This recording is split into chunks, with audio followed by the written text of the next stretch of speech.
मंदिर में दिया जलाना है, इसलिए घी चाहिए।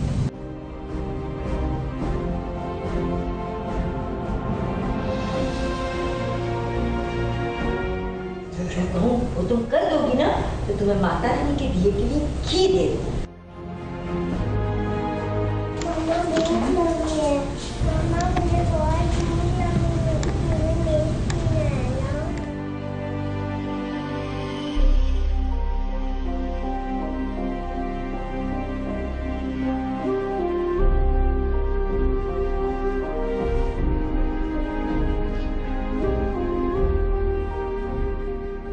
भगवान किसी को इतना मजबूर ना करे जितनी सिमर हो गई है।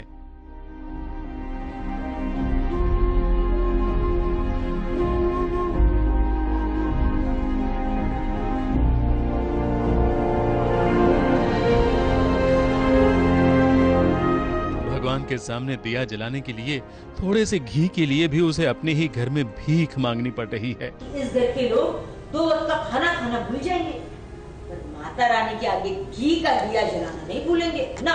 मैं तुझे और एक मौका दे देती हूँ। वो तुम कर दोगी ना तो तुम्हें माता रानी के दिए के लिए घी दे दूँ। अपनी बच्ची को दूध पिलाने के लिए भी मौसी जी के सामने गिड़गिड़ाना पड़ रहा है।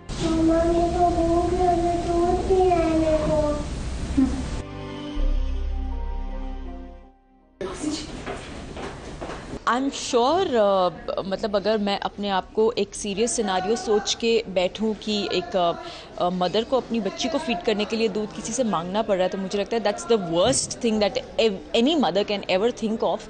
तो ये बहुत ही एक एक्सट्रीम लेवल पर टॉर्चर चला गया है कि हमें बच्चों के लिए तक भीख मांगना पड़ रहा है। So let's see. बेचारी सिमर कुछ यही कह रही होंगी वो सारी महिला दर्शक जो सिमर की हालत देख रही होंगी। यही तो ट्रिक होता है कि इस सीरियल में कभी भी कोई नेगेटिव हो जाता है और फिर जितने पॉजिटिव कैरेक्टर होते हैं वो मजबूर होते रहते हैं और फिर दर्शक की सिंपैथी पाते रहते हैं। मतलब हमारे तो शायद इतिहास में रच दिया गया है और वो बार बार अपने आप को दोहराता ही रहता है कि हमारा घर का ही कोई भेदी हमेशा हमारी लंका ढाता है।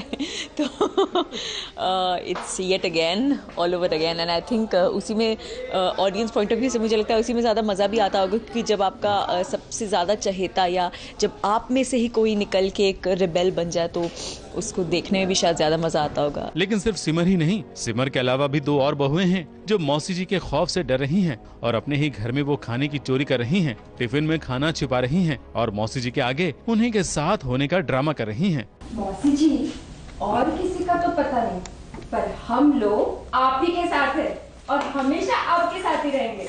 बिल्कुल मौसी जी। और ये 2 चंपा चमेली हैं 2। अब इन्होंने अग्री किया है कि मेरे गुलाम बन के रहेंगी, मेरी नौकरानियां टाइप्स बनेंगी। तो मैं कुछ भी बुला सकती हूँ उनको, गंगूबाई भी कह सकती हूँ।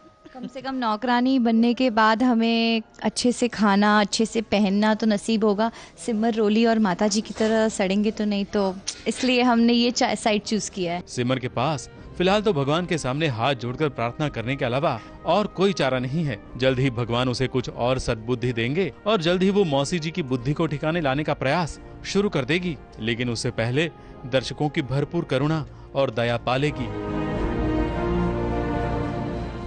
मुंबई से स्नेहा शर्मा के साथ एबीपी न्यूज रिपोर्ट।